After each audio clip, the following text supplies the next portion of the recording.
वैसे तो शास्त्र का। हमारे यहाँ तो होता है कि नए के यजमान होते हैं, नए की मूर्तियाँ होती है, जी।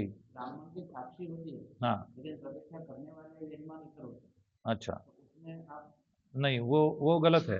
वो गलत है। ब्राह्मण ही चाहिए फिर उस समय। हाँ, सब और वो मूर्तियां अनेक है। यजमान साइड में खड़े रहेंगे, बिल्कुल बिल्कुल। लेकिन जो प्रतिष्ठा करने वाला है वो यजमान नहीं होगा, नहीं होगा। चाहे वो वो कोई भी हो, ब्राह्मण ही वो चाहिए। ब्राह्मण ही चाहिए। इस पर से शायद एक प्रसंग याद आया था, शायद पूर्वार्ध में मैंने बताया था प्रफुल्ल भाई का। हाँ, नहीं बताया। तो अपने 3 दिन का पहला जो सत्र हुआ, उस समय एक मुंबई में भाईंदर में प्रतिष्ठा हुई थी। तो उस समय प्रफुल्ल भाई उपस्थित थे। और भालचंद्र भाई के आचार्यत्व में प्रतिष्ठा थी। भालचंद्र भाई के कर्माचार्यत्व था।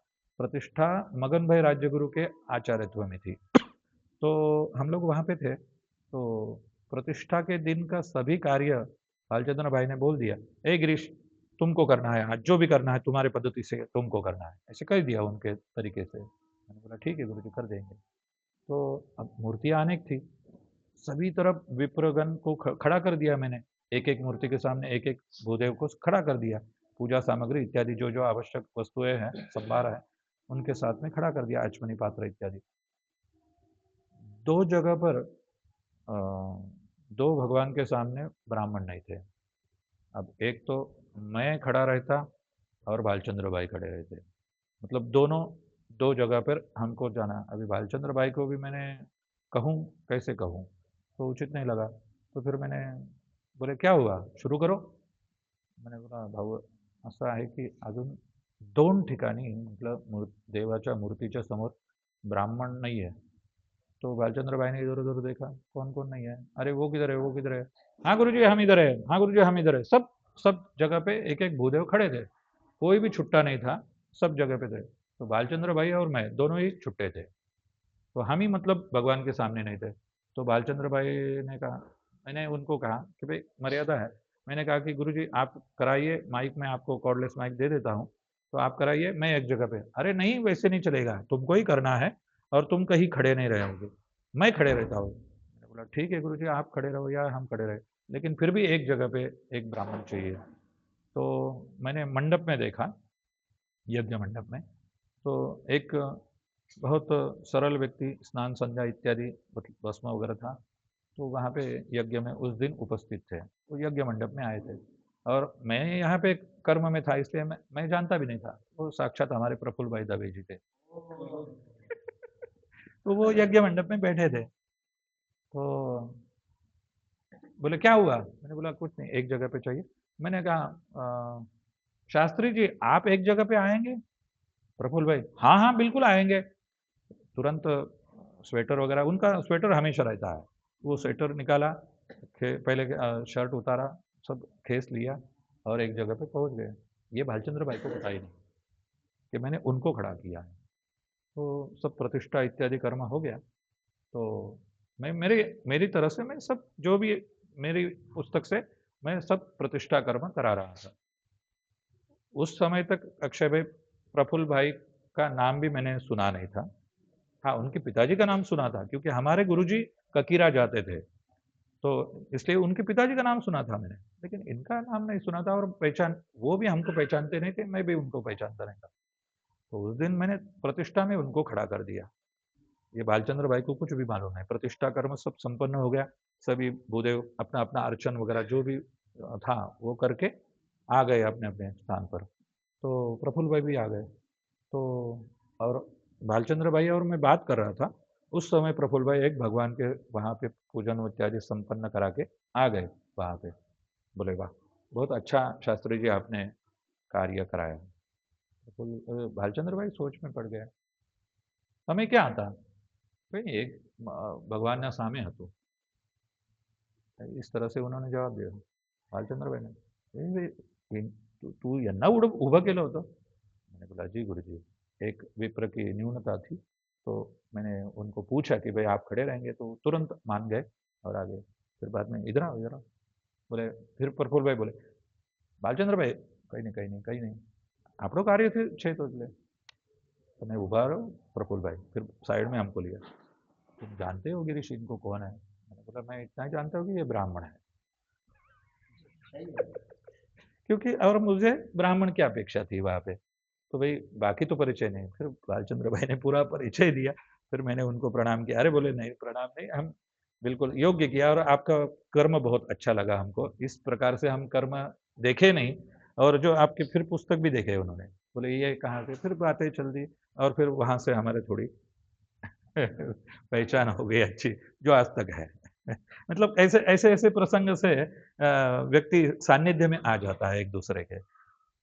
चलो अपन अपने भगवान ग्रंथ के सानिध्य में रहेंगे। आचार्य समाहित मनाः श्री परमेश्वरम चिंतये।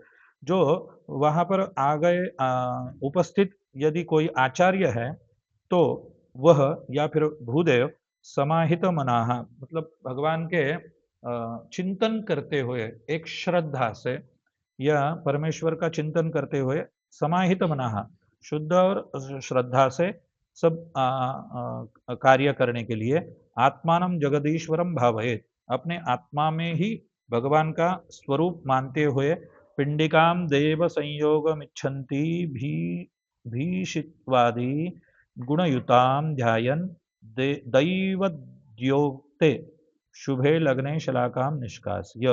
वहां पर योग्य काल में देव संयोग, पिंडिकाम देव संयोग हाँ इच्छन्ति पिंडिकाम देव संयोग इच्छन्ति, पिंडिका का और भगवान का जो संयोग होने का आप इच्छा रखते हैं, मतलब वो सब एक हो जाए, जो प्रासाद पुरुषवत भगवान भी पूर्णत्व भगवान को प्राप्त हो, यह आप इच्छा रखते हैं यदि, तो अभिषित्वादि गुणयुताम ध्यायम भगवान उस तरह से भगवान के गुण को ध्यान करते हुए दैवज्ञोक्ते मतलब ज्योतिष शास्त्र से कहे हुए दैवज्ञोक्ते शुभे लग्ने शलाकाम निष्कास्य योग्य मुहूर्त पर आप उस शलाका को निष्कासन कर लीजिए और तत्पश्चात ओम मनोज्योति तदस्तु मित्रावरुणा ग्रहावई प्रतिष्ठा वांगमनः तदस्तु मित्रा इत्यादि जो भी सभी वेदों के जो प्रतिष्ठा के मंत्र है उनका पाठ करिए और देव मंत्र पठित्वा प्रतिष्ठित परमेश्वर इत्युक्त्वा देवम प्रार्थयेत। इस प्रकार से भगवान वहां पर प्रतिष्ठित हो गए हैं, तो यह मानकर भगवान को आप प्रार्थना करिए। यहाँ पर इस तरह से लिखा है। अभी आगे के 2 श्लोक हैं वो बोलेंगे अपन। ओम लोकानुग्रह हेत्वर्थम स्थिरो भव सुखाय नः।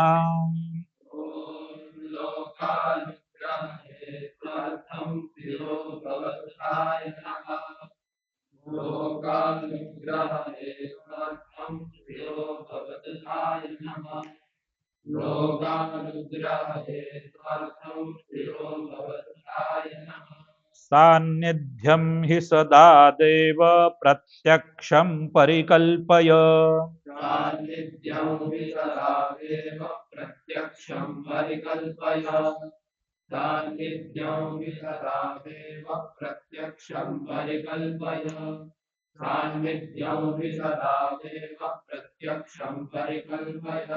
प्रधान पुरुषो यावद्यावच्चन्द्रश्चन्द्रदिवाकरौ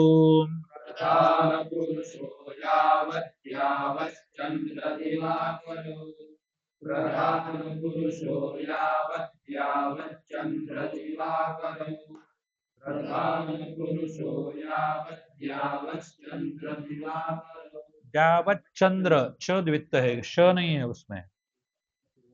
द्यावच्चंद्र, द्यावच्चंद्र श नहीं है, श का उच्चारण किसी का आया है तो हाँ, तो श नहीं है, इसका ध्यान रखिए। एक बार और बोलिए।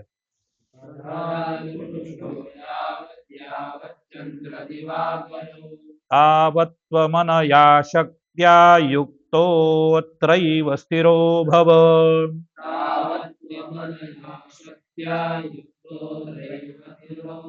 युक्तोऽत्रैव स्थिरो भव।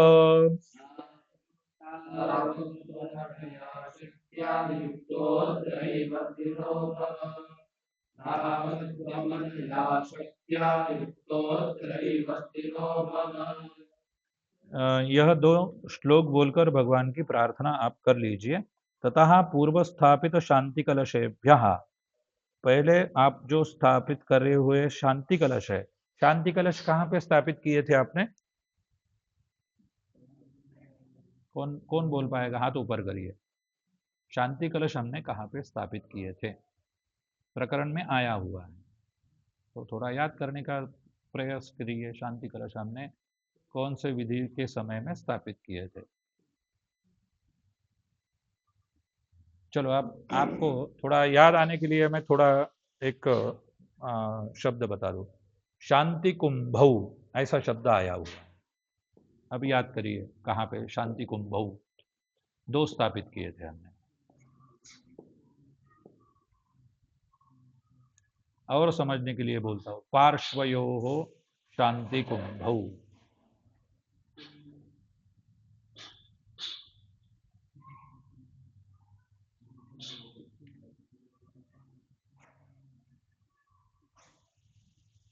मित याद आ रहा है कुछ? हर्षित तुमको याद आ रहा है कहाँ पे स्थापित किए थे? नहीं याद आ रहा है? हाँ बोलो। नहीं, वो अलग है, वो शांति कलश अलग था। ध्रुव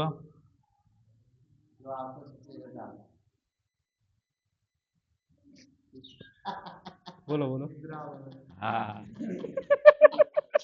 अच्छा, ये भी क्लू अच्छा है, ये हमको पता नहीं था, नहीं तो दे देते। शय्यादिवास में शब्द आया है पार्श्वयोः शांति कुंभौ। देख लो है कि नहीं? दो कलश हमने स्थापन किए थे। ये अक्षय भाई ने अच्छा किया, हमको पता होता तो हम भी लोग क्लू दे देते।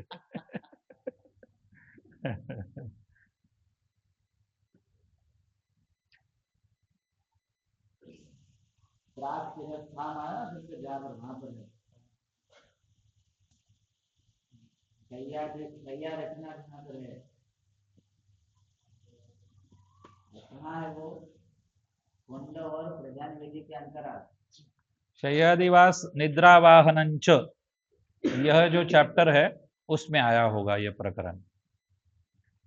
शय्यादिवास निद्रावाहनंच, इस चैप्टर में शायद वो आया होगा।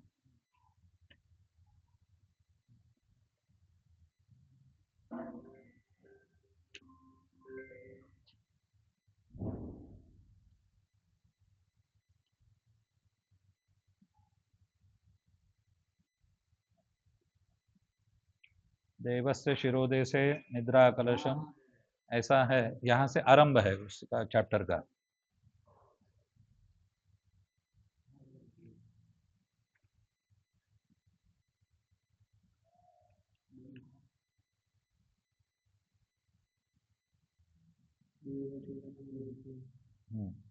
उसके आगे, हाँ उसके आगे, हाँ निद्रा कलशम,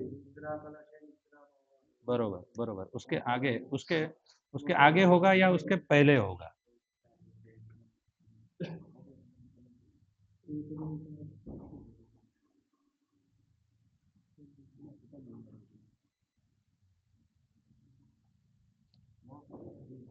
चलो ठीक है, आप अभी बाद में ढूंढ लिए।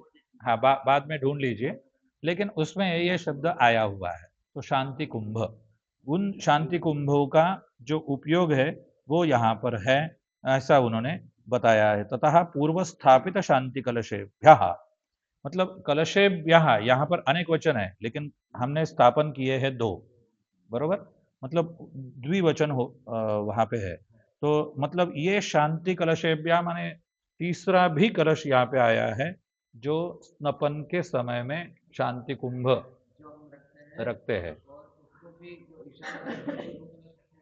कलशेभ्या शांति कुंभ, ये सभी शांति कलश लीजिए, ऐसा इनका कहने का तात्पर्य है।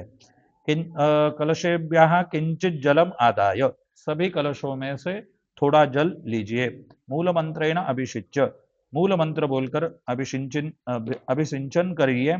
सर्व तीर्थमयम ध्यात्वा, वहां पर सभी तीर्थों का ध्यान करिए। दैवम अभिषिच्य, ओम विश्वतश्चक्षु पहले तो मूल मंत्र से करिए और फिर बाद में सभी तीर्थों का स्मरण करते हुए देव के ऊपर विश्वतश्चक्षुरुत इति मंत्र से शिरसि देवस्य शिरसि दक्षिणहस्तम दत्तवा। अच्छा, शिरसि देवम अभिषिच्य ओम विश्वतश्चक्षुरुति इति देवस्य शिरसि दक्षिणहस्तं दत्वा सकल निष्कलं ध्यात्वा प्रणव व्यारति पूर्वां गायत्री देवता मंत्रञ्च देवस्य दक्षिणकर्णे वामेवा जपेत। अच्छा, वह जो है भगवान के सिर के ऊपर चढ़ा दीजिए। वह जो शांति कलशों में जो जल है उन सब से थोड़ा थोड़ा लेकर वह आप भगवान के ऊपर चढ़ा दीजिए, सिर के ऊपर। बाद में दक्षिण हस्तम दत्वा, फिर थोड़ा दक्षिण हस्तम में दीजिए। सकल निष्कलम ध्यात्वा, सभी कला सकल निष्कलम ध्यात्वा मतलब सभी क्या निष्कलम, निष्कलम का अर्थ क्या लिया जाएगा यहाँ पे अक्षय भाई?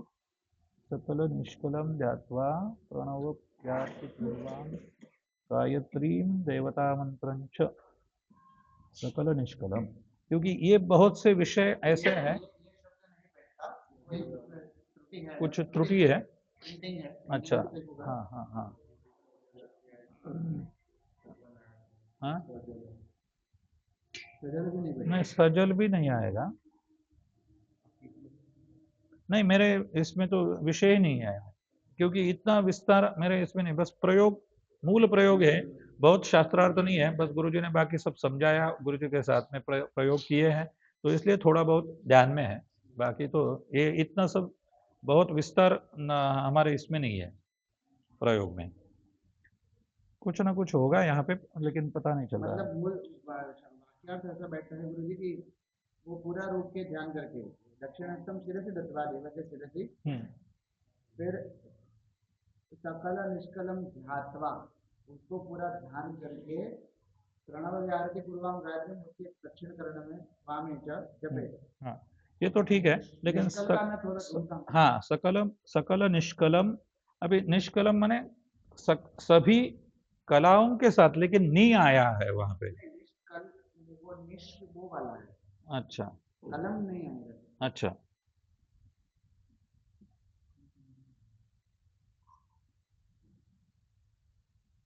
मिला मिला निष्कल शब्द है जी।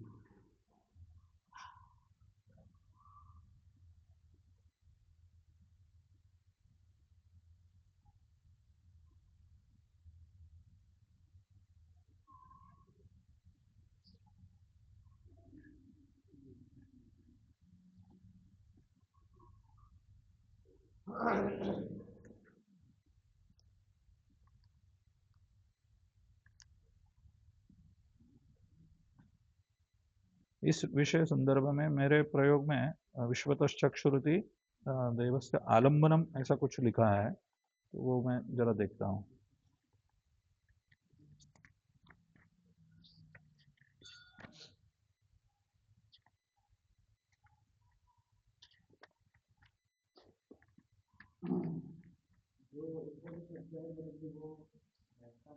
अच्छा, वहां पर क्या अर्थ अभी दिया हुआ है उन्होंने?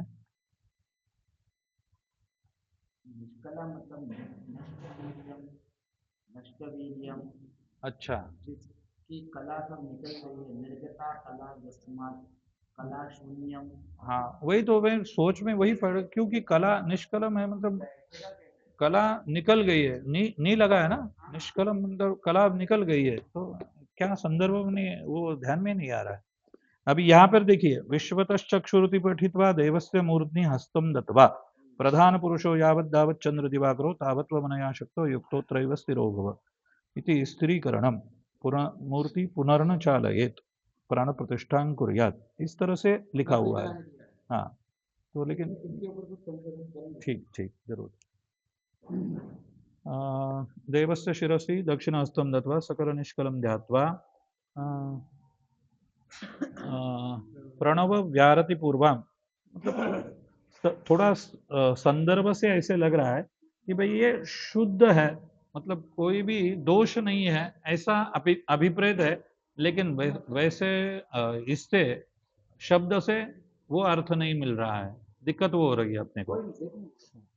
ठीक एक दूसरा पुस्तक साथ में ठीक होना ठीक तो ठीक। शब्द मिलता पता चलता है। व्यारति पूर्वाम गायत्री देवता मंत्रंच देवस्य दक्षिणकर्णे वामेवा जपेत। यहाँ पर भगवान की प्राण प्रतिष्ठा हुई है, उसके बाद में हम भगवान के यदि पुरुष देवता है तो उनके दक्षिण कर्ण में उनकी गायत्री या उनका जो देवता मंत्र है वह उनके सीधे कान में कहे। और आगे कहा है वामेच जपेत। वामेच माने जहां पर देवी की मूर्ति है वहां पर वाम कर्ण में, ऐसा अभिप्रेत है। अभी यहाँ पर आगे लिखा है अतसी पुष्प संकाशम शंख चक्र गदाधरम संस्थापयामि देवेशम देवो भूत्वा जनार्दनम इति विष्णु।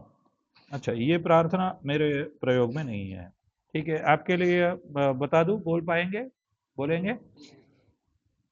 अतसी पुष्प संकाशम शंख चक्र गदाधरम अतसी पुष्पसङ्काशं शङ्खचक्रगदाधरम् अतसी पुष्पसङ्काशं शङ्खचक्रगदाधरम् संस्थापयामि देवेशं देवो भूत्वा जनार्दनम् संस्थापयामि देवेशं देवो भूत्वा जनार्दनम् संस्थापयामि देवेशं देवो भूत्वा जनार्दनम् संस्थापयामि देवेशं देवो भूत्वा जनार्दनम्। शिवस्य प्रार्थना ओम त्र्यक्षं च दशबाहुं च चन्द्रार्धकृतशेखरम् ॐ त्र्यक्षं च दशबाहुं च चन्द्रार्धकृतशेखरम् त्र्यक्षं च दशबाहुं च चन्द्रार्धकृतशेखरम् त्र्यक्षं च दशबाहुं च चन्द्रार्धकृतशेखरम् वृषभस्थं गणेशं च स्थापयामि त्रिलोचनम् वृषभस्थं गणेशं च स्थापयामि त्रिलोचनम् वृषभस्थं गणेशं च स्थापयामि त्रिलोचनम् वृषभस्थं गणेशं च स्थापयामि त्रिलोचनम्। ब्रह्मणः ॐ ऋषिभिः संस्तुतं देवं चतुर्वक्त्रं जटाधरम् ॐ ऋषिभिः संस्तुतं देवं चतुर्वक्त्रं जटाधरम् ऋषिभिः संस्तुतं देवं चतुर्वक्त्रं जटाधरम् ऋषिभिः संस्तुतं देवं चतुर्वक्त्रं जटाधरम्। पितामहं महाप्राज्ञं, प्राज्ञम ही है ना, हाँ, पितामहं महाप्राज्ञं स्थापयाम्यम्बुजोद्भवम् पितामहं महाप्राज्ञं स्थापयाम्यम्बुजोद्भवम् पितामहं महाप्राज्ञं स्थापयाम्यम्बुजोद्भवम् पितामहं महाप्राज्ञं स्थापयाम्यम्बुजोद्भवम्। सूर्यस्य ॐ सहस्रकिरणं शान्तं ह्यप्सरो गणसेवितम् ॐ सहस्रकिरणं शान्तं अप्सरो गणसेवितम् सहस्रकिरणं शान्तं अप्सरो गणसेवितम्। क्या हुआ ओम? सहस्रकिरणं अच्छा, मैं एक बार बोलता हूँ। सहस्रकिरणं शान्तं ह्यप्सरो गणसेवितम् सहस्रकिरणं शान्तं अप्सरो गणसेवितम् सहस्रकिरणं शान्तं अप्सरो गणसेवितम्। पद्महस्तं महाबाहुं स्थापयामि दिवाकरम् पद्महस्तं महाबाहुं स्थापयामि दिवाकरम् पद्महस्तं महाबाहुं स्थापयामि दिवाकरम् पद्महस्तं महाबाहुं स्थापयामि दिवाकरम्। इस प्रकार सभी देवताओं के जो जो मतलब पहले तो विष्णु का प्रार्थना हो गई, तत्पश्चात शिव जी की हो गई, तत्पश्चात ब्रह्मा जी की हो गई, तत्पश्चात सूर्य नारायण जी की हो गई, और बाकी अन्य देवतासु तत्त मंत्रान पठेत, अन्य देवताओं के लिए वह मंत्र आप बोलिए, ऐसा इन्होंने यहाँ पर कह दिया है। इस तरह से हम आज का दिन समापन करते हैं अपने सत्र का, और कल जो है योग प्रक्रिया इत्यादि जीवन्यास है, वो वस्तुतः वह हमारे उपयोग का कार्य नहीं है, केवल योग क्रिया साध्यो जीवन्यास, ऐसा उन्होंने स्पष्ट कर दिया है। इसलिए वह छोड़ के हम आगे जाएंगे, ऐसा मेरा विचार है, क्योंकि वो सामान्य के लिए है ही नहीं, ऐसा आरंभ में ही उन्होंने बता दिया है। बाद में हम तत्वन्यास में जाएंगे, तो कल तत्वन्यास से जो भी आगे का कार्य प्रतिष्ठा विधि का रहा है, वो हम कल प्रयास करेंगे पूर्णत्व उसको दे। ठीक है।